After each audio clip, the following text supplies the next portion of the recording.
रात के 12 बज रहे थे। उसका फ़ोन आया। हेलो, किसी ने फुसफुसाहट भरे लफ्ज़ों में कहा। हाँ बोलो, उसने भी हौले से कहा। सब तैयारियां हो गई हैं, कल सुबह 4 बजे की बस है।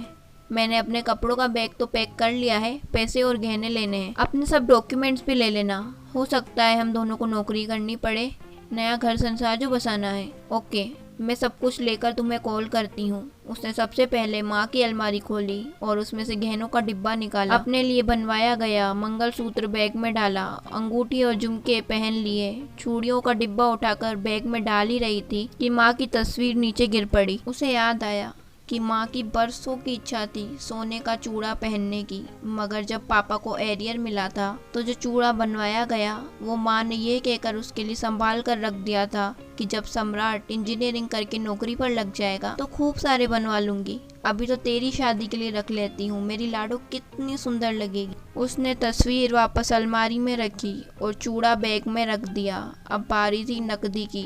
घर में 75,000 पड़े थे। पापा कल ही बैंक से एजुकेशन लोन लेकर आए थे। सम्राट का आईआईटी का दूसरा साल चल रहा था। घर के रुपए पैसों का हिसाब और चाबी उसी के पास रहते थे। पापा हमेशा कहते थे जब ये पैदा हुई उससे पहले मैं स्टेशन पर कूली का काम करता था। जैसे ही ये पैदा हुई मेरी सरकारी नौकरी लग गई। यही मेरे भाग्य की देवी है, मेरी लाडो बेटी। उसने अपने सारे डॉक्यूमेंट्स बैग में डाले और अब उसे ये चेक करना था कि कहीं कोई जग तो नहीं रहा है, सब सो तो रहे हैं ना। सबसे पहले उसने सम्राट के कमरे के दरवाजे से झांका। सम्राट अभी तक पढ़ रहा था।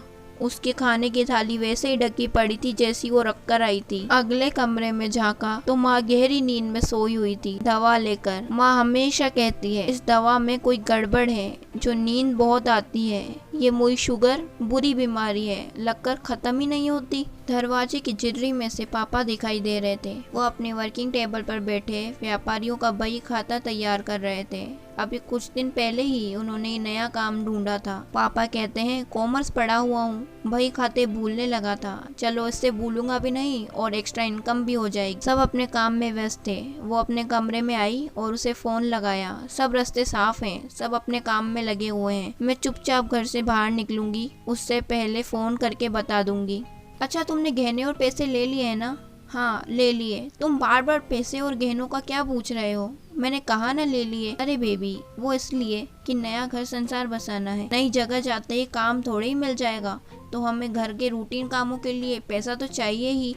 मेरा मोबाइल भी बहुत पुराना है, मुझे नया मोबाइल भी लेना है और फिर मैं कोई नौकरी पकड़ लूँगा जिससे हम आराम से ज़िंदगी गुजारेंगे। सुनो, एक बात पूछूं?